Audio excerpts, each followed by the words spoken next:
And I'd like to wish everyone a very good evening. And over the weekend, the United States military and the Israeli Defense Forces continued Operation Epic Fury very successfully.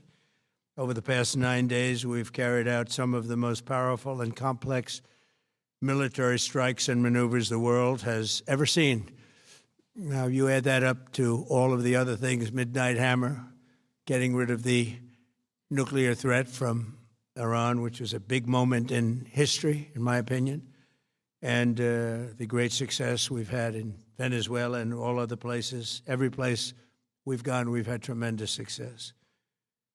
But while we're doing all of these things, we're achieving major strides toward completing our military objective. And some people could say they're pretty well complete. We've wiped every single force in Iran out very completely. Most of Iran's naval power has been sunk. It's on the bottom of the sea. It's almost 50 ships. I was just notified it's 51 ships. I didn't know they had that many. Didn't last very long. And these are fighting vessels. They're meant to fight, but they're not meant to fight against us. We continue to target Iran's drone and missile capabilities. Their drones are way down. Their drone manufacturing's been hit starting today. We know all of the places they manufacture the drones, and they're being hit one after another. Their missile capability is down to about 10%, maybe less. We're also hitting where they make missiles and where they deliver missiles. We've struck over 5,000 targets to date, some of them very major targets, and we've left some of the most important targets for later in case we need to do it. If we hit them, it's going to take many years for them to be rebuilt, having to do with electricity production and many other things. So we're not looking to do that if we don't have to. But they're the kind of things that are very easy to hit, but very devastating if they are hit. We are waiting to see what happens before we hit them. We could take them all out in one day, but it's all resulting in a 90% decline in various things, but in particular, Iranian missile launchers and 83% drop in drone launchers. As you know, the drone launchers are pretty well shot, but we're at over 90% decline in the Iranian missile launchers, which is very hard to reproduce and very hard to get. And usually what we were able to do through great equipment, a lot of smart people, as soon as they sent a missile up from a launcher, we were able to knock out that launcher within a period of 5 minutes or less, accurately, right on the noggin. So now we have low-cost interceptors effectively combating Iranian drones, and our B-2 bombers recently dropped dozens of 2,000-pound bombs to destroy missile launchers all over Iran and very deep under Iranian soil in many cases. The soil was no match. And we're also annihilating the manufacturing base that the regime uses to build drones and missiles at a rate that nobody thought was possible. We're knocking them out. We know where they all are. We're knocking them out very quickly. We're ahead of our initial timeline by a lot. I would say that we probably would not have thought after a month we'd be here, in addition to the fact that we've taken out the leadership twice and maybe 3 times. And we, as you know, we want to be involved. We don't want another president that maybe wouldn't be willing to do what I'm willing to do for the good of the world, for the good of our nation, to be stuck with a situation in 5 years or 10 years from now. So we think they should put a president in, or the head of the country in, that's going to be able to do something peacefully for a change. They've been doing this for 47 years, killing people for 47 years, whether it's the barracks or even the SS Cole where they were involved. Very strongly, they always denied it. But where they were very strongly involved, and all of the people that died through the roadside bombs died and are right now walking around with no legs, no arms, a face that's been so badly damaged. The Iranian regime has been attacking Americans and spreading terror for 47 years, and despite these countless opportunities to renounce their nuclear ambitions, which they had just a short while ago, they told Mr. Witkoff, who is standing right over here, they said, they actually said, we want to keep building. Essentially, in a real nutshell, we want to continue to build nuclear weapons. If we didn't knock out Midnight Hammer, if we didn't knock out their Iranian potential, if we didn't do that with Midnight Hammer, they would have had a nuclear weapon. They would have used it long before now. And at a minimum, Israel would have been annihilated. I was very lucky that we had the courage to do that, that we had the talented pilots and the great equipment. The B-2 bombers are unbelievable. We ordered 25 more, by the way. The newer, better version. It's we have the greatest military in the world. We have the greatest equipment in the world by far. You see that no matter where we go. You still need the people, though, to operate it and to use it. And those are the people that we cherish. Even after we obliterated their key nuclear sites in Operation Midnight Hammer, they never negotiated in good faith. They still continued to say, we want to build nuclear. We want enrichment at levels that were unacceptable. And they even turned down an offer for unlimited free nuclear fuel forever for civilian purposes. We had people offering them free nuclear fuel. They weren't interested in that because they wanted to build a nuclear weapon. So instead, the regime was trying to reconstitute its weapons program at a different site. They couldn't go back to where they were, the 3 sites that we obliterated, but they were starting work at another site, a different site, different kind of a site, and that was protected by granite. They wanted it protected. Granite's pretty good, but they wanted it protected by a lot deeper. They wanted to go a lot deeper, and they started the process while rapidly building conventional ballistic missiles. They were going to do it all at the same time that threatened our overseas bases and soon could have reached even our homeland. The regime's intention was to use this exponentially growing ballistic missile threat to make it virtually impossible to prevent them from obtaining a nuclear weapon. So as you probably saw, they had a tremendous number of missiles, most of which are now being used or destroyed, and very unsuccessfully used because we have been able, for the most part, to shoot them all down. What incredible technology. The Patriots have been unbelievable, and other things. And the laser technology that we have now is incredible. It's coming out pretty soon. Where literally lasers will do the work of, at a lot less cost, do the work of what the Patriots are doing or what other things are doing. The situation was very quickly approaching the point of no return, and the United States found it intolerable, in my opinion, based on what Steve and Jared and Pete and others were telling me, Marco, so involved, that I thought that they were going to attack us. I thought they would, if we didn't do this at the time we did it, I think they had in mind to attack us. And if you notice, they did something which was very foolish, very stupid, I would say. They attacked their neighbors. And their neighbors were largely neutral, or at least weren't going to be involved, and they got attacked. And it had the reverse effect. The neighbors came onto our side and started attacking them, and actually quite successfully. If you look at Saudi Arabia, you look at UAE, Qatar, and others, but they were strong and they were smart, but they got attacked. Nobody, when I first heard it, I said, no, somebody made a mistake.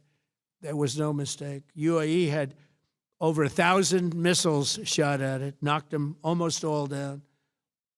On the very first day I came down the escalator in 2015, I said, quote, I will stop Iran from getting nuclear weapons, and all I'm doing is keeping my promise. Think of that. That was in 2015. I said it. It was a threat then and a much bigger threat now, but no longer a threat, not for a long time anyway. We want to keep it that way. As we continue Operation Epic Fury, we're also focused on keeping energy and oil flowing to the world.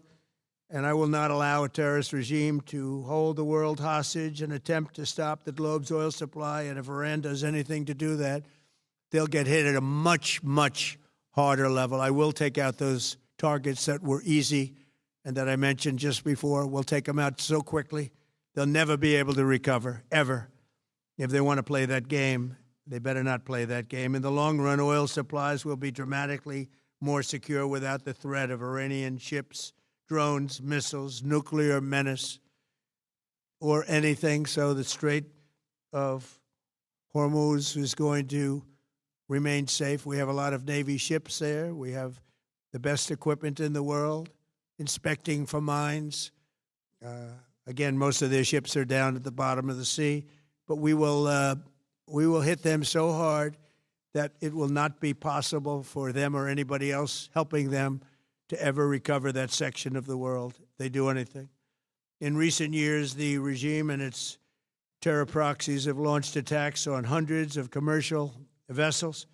We're putting an end to all of this threat once and for all, and the result will be lower oil prices, oil and gas prices for American families. We've done that. We've done it. We brought it very low. This was just an excursion into something that had to be done. We're getting very close to finishing that, too. In the meantime, during this brief disruption, the United States is offering political risk insurance to any tankers operating in the Gulf. So we're putting up risk insurance. We'll perhaps go alongside of them for protection. We don't think it'll be necessary if it is. And if they do anything, the price will be incalculable. It will be so great that they will have wished they never did it, because you have to keep the straits flowing. With all of that, it affects other countries much more than it does the United States. It doesn't really affect us. We have so much oil. We have tremendous oil and gas, much more than we need. We have Venezuela now as our new partner, great partner. They've worked out so wonderful. We're working with the administration, the president, and it's a massive source of oil, gas, everything. But we're in a very good position, but very unfair to other parts of the world, like China as an example. I mean, we're doing this for the other parts of the world, including countries like China. They get a lot of their oil through the straits. So we're doing this. We have a very good relationship with President Xi in China. I'm going there in a short period of time, and we're protecting the world from what these lunatics are trying to do, and very successfully, I might add. We're also waiving certain oil-related sanctions to reduce prices. So we have sanctions on some countries. We're going to take those sanctions off till this straightens out. Then who knows, maybe we won't have to put them on. There'll be so much peace. But when the time comes, the U.S. Navy and its partners will escort tankers through the strait if needed. I hope it's not going to be needed, but if it's needed, we'll escort them right through. And we have the greatest mine-sweeping ability. We have the greatest ships, and all of we know exactly where they're placed. We'll get them out of there very fast, but we hope we don't have any of that. And again, if they do that, if they play that game, we're going to hit them at a level that they have not seen before. So we're winning very decisively. We're way ahead of schedule. Our military is the greatest in the world, with the greatest equipment and the greatest people in the world. Nobody's ever seen anything like it. Iran's a very powerful country. They were going to take over the Middle East. If we did not hit them, they were going to take over the Middle East. They had thousands and thousands. Since their last hit, they had thousands and thousands of missiles and everything else. Most are now destroyed. But they were going to take over the Middle East. Those weapons were aimed at Middle Eastern countries that had nothing to do with this. They were going to take over the Middle East, and they were going to try and destroy Israel. So we stopped it with good timing, and we're very proud to be involved in this, and it's going to be ended soon. And if it starts up again, they'll be hit even harder.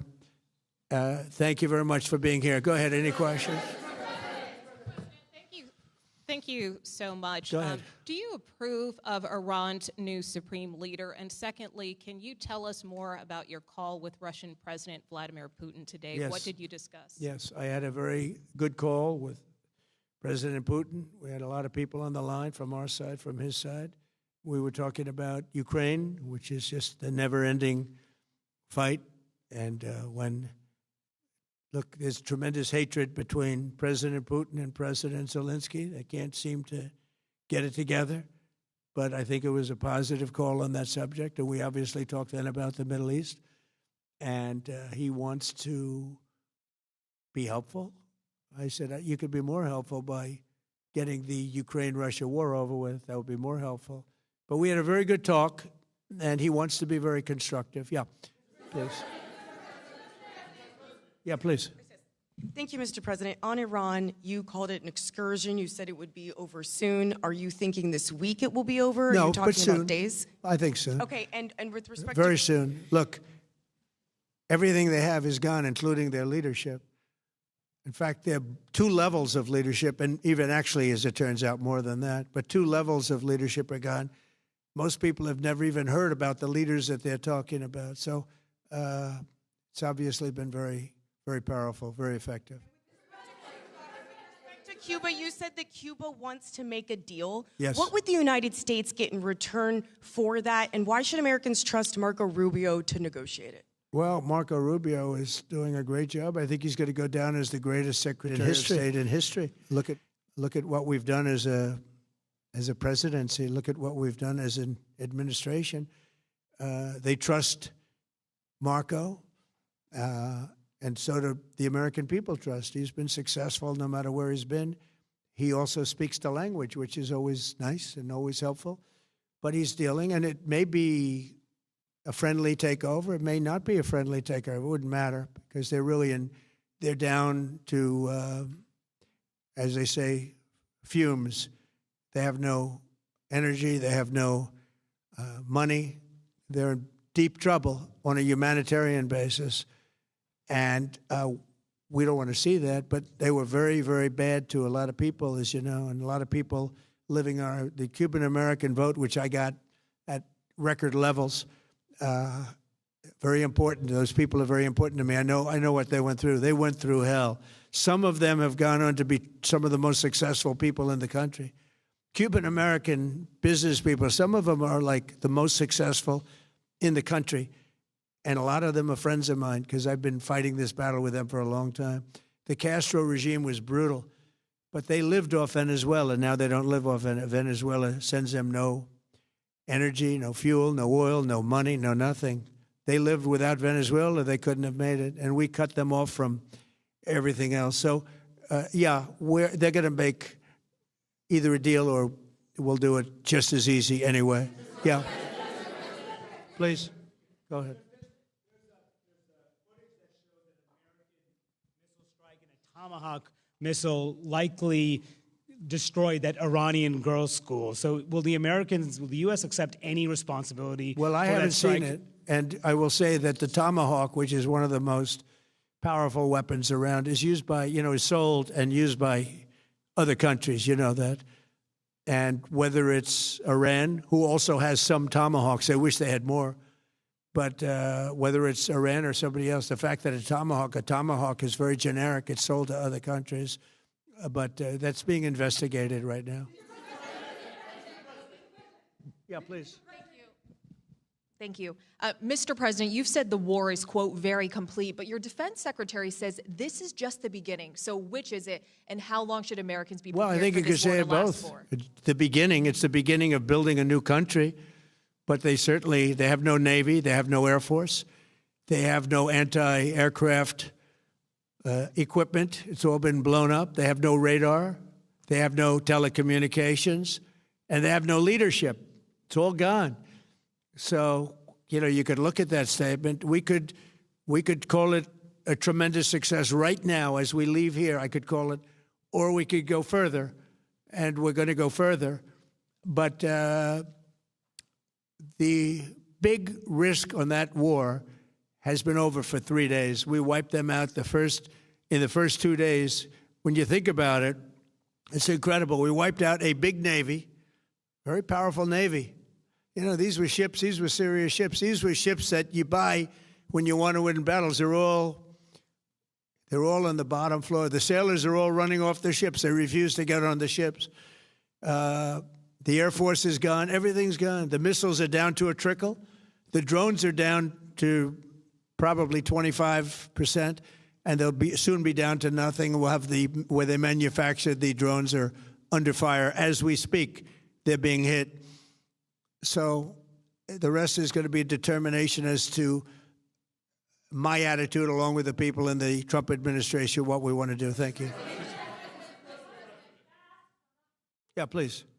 Can I ask you, you mentioned you were going to waive certain additional oil waivers or sanctions. Can you talk a little bit more about that and address in particular? Well, we're looking to considering keep the measures oil prices down. We went artificially up because of this excursion into a very positive thing. I mean, this was an excursion that a lot of people wouldn't have done.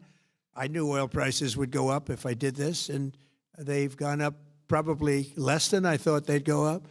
But I don't think anybody thought we were going to be this quickly successful. This was a military success, the likes of which people haven't seen. We have the best military. We have the best equipment. We have, I believe, the best generals. We have the best. And this went very quickly. We talked about that with President Putin. He was very impressed with what he saw because nobody's ever seen anything quite like it. You know, Iran was a very powerful military country with all of the missiles. Now, you had the double attack. You had the original attack with us and Israel, and that knocked them for a loop. Then you had the B-2 bombers, which took out their nuclear capability, and they would have had a nuclear weapon within 2 weeks to 4 weeks. And they would have used it long before this press conference, and we might have had a much different press conference if we had a press conference at all. But it's been amazing. The military success that we've had is truly unprecedented. You've told your congressional colleagues that you will not sign any piece of legislation until the Save America Act is passed. Does that include the confirmation of Senator Mullen as your next DHS secretary? Does that mean a DHS funding bill? And Senator Thune said today it's not a matter of whether or not your Republican colleagues agree with the policy. It's about changing the process. In other words, getting rid of the filibuster to get there. So in order to get it, you're going to need Democrat votes. And what we're saying is the Save America, not the SAVE Act, which nobody knew what it was, the Save America Act, the Save America Act. And that's voter ID. We want voter ID. When a voter, we want to be able to see a picture of the voter. We want to be able to see that the voter is legitimate. We want, very importantly, confirmation that this voter is a citizen of the United States of America. And we want no mail-in ballot scams. So we have exceptions for the military, for sick, for disabled, and for people that are away, business trips or whatever. Even vacations will be very liberal in that. We've added two things to it: no men and women's sports and no transgender mutilization of our children. We don't want it's mutilization of our children, and we don't want that. So we added those two things. That's the 5 points. We have 5 very good points. It polls at 86% with Democrats. Think of that. The overall vote is 86%. With Republicans, it's 98%. And the only one opposed to it is a Democrat leadership because they cheat. They want to cheat. So we added those 2 points. We're going for the gold, and we're going to have to fight like hell. Now, certain things will happen. Certain things will take place. I'm here to do a great job for the country. But we don't have a country, if we're going to have elections that are so corrupt and so dishonest like we've witnessed over the last period of time. You know, as an example, virtually nobody has nobody has a system of mail-in ballots like we have. No other country in the world. France went away from it. They all went, you know why? Because it's corrupt. And Jimmy Carter, when he had a commission, frankly, I think it's probably the best thing Jimmy Carter did. He said, you can't have mail-in voting because it's inherently dishonest. And it's turned out to be totally dishonest, so we're going to fight for it. Yeah.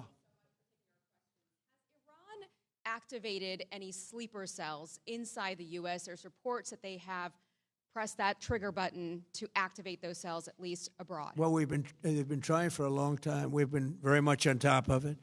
One of the things we have to do is get the Democrats to stop the Democrat shutdown, because, as you know, the apparatus that looks into that, Schumer and the Democrats have shut it down, which tells you they probably hate our country a lot. But the Democrats have to open that up but we've got very, very good intelligence into that. We know a lot of different things that have happened that have been very bad. A lot of them came in during the Biden open border period, but we have them under, we've got them, we're watching every single one of them. Yeah, we know a lot about them.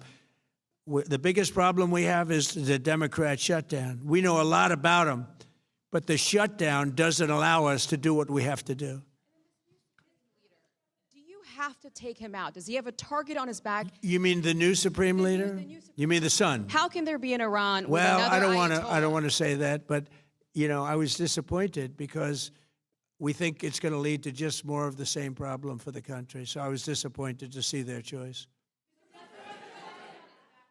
Thank you, sir. You've said you have someone in mind to be the new Iranian leadership, if not the Ayatollah's son. What are you looking for in that person? Are you looking at someone internal, given that you just said that their leadership has been decided I like the and idea wiped of, out? internal and eternal, come to think of it. But I like the idea of internal because it works well. I mean, I think we've proven that so far in Venezuela. We have a woman, Delcy, who has been, president of the country, very respected, she's doing a great job. And it's, no disruption. We had, as you remember, Iraq, where everybody got fired. The military got fired, the police got fired, the politicians got fired. There was nobody. And you know what they turned into? ISIS. And we don't want that. We don't want that. So I would like to see people that are inside go. Now, they talk about the son of the Shah. They talk about other people. But, hasn't been there in many, many years. We have a formula that's been very good so far, and I think it'll continue to be good. The relationship is extraordinary with Venezuela, smart country. We've taken out 100 million barrels of oil. It's right now in Houston being taken care of and made so beautiful. And you have to see this at work. They have, it's brought to the refineries. It's being refined in Houston, which is made exactly for that product. And so far, but it's 100 million barrels of oil, and now they have another 100 million barrels coming. And it's like a partnership. We're getting along so well with them. It's great for Venezuela, and it's great for the United States. Yeah, please go ahead. Mr. President, you just suggested that Iran somehow got its hands on a Tomahawk and bombed its own elementary school on the first day of the war. But you're the only person in your government saying this. Even your defense secretary wouldn't say that when he was asked, standing over your shoulder on your plane on Saturday. Why are you the only person saying this? Because I just don't know enough about it. I think it's something that I was told is under investigation. But Tomahawks are used by others, as you know. Numerous other nations have Tomahawks. They buy them from us. But I will certainly, whatever the report shows, I'm willing to live with that report. Yeah, please. You said earlier that we've already won in many ways, but we haven't won enough. What do you consider enough? What's your baseline? Where they're not going to be starting the following day to develop a nuclear weapon. Where they'll look at that man and some other people from the administration and say, all right, we're not going to do it. They were not willing to say that. And when Steve called up and he said that to me, I said, well, here we go. Let's do it the hard way. But the hard way, I think, is probably the easy way. When basically I can see that they will no longer have any capacity whatsoever for a very long period of time of developing weaponry that could be used against the United States, Israel, or any of our allies. We have great allies in the Middle East, great countries that are allies. And they were staying out of it until they got hit. Someday they'll have to do a story. Why did he do that? Why did they do that? But they were going to hit them. If I didn't hit them first, they were going to hit our allies first. I believe, upon information and belief, but I believe that he was going to, they were going to take over the Middle East. They were looking to take over the Middle East. Now, had Operation Midnight Hammer not taken place, that was definite, because they would have had a nuclear weapon within a matter of weeks. But that took place. That was a setback.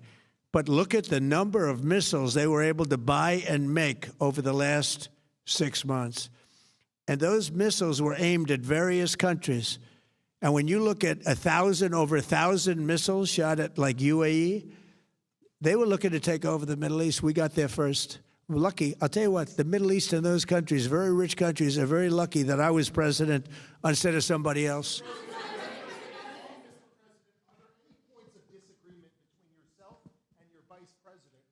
To U.S. action in Iran? I don't think so, no. No, we get along very well on this. He was, I would say, philosophically a little bit different than me. I think he was maybe less enthusiastic about going, but he was quite enthusiastic. But I felt it was something we had to do. I didn't feel we had a choice. If we didn't do it, they would have done it to us. I felt, based on the negotiations that were being had by Steve Witkoff and Jared Kushner and Marco and Pete, and everybody was involved, I felt that they were looking to tap us along before they hit, and I thought they were going to hit. And if they hit us first, that would have been a very bad thing. In the back, please, in the back.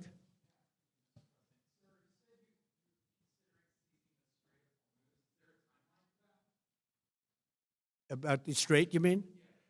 Yeah, well, I want to keep it open. I want to keep it good. You know, it doesn't pertain to us so much as it does to China. We're really helping China here and other countries because they get a lot of their energy from the Straits. But, hey, look, we have a good relationship with China. It's my honor to do it. Yeah.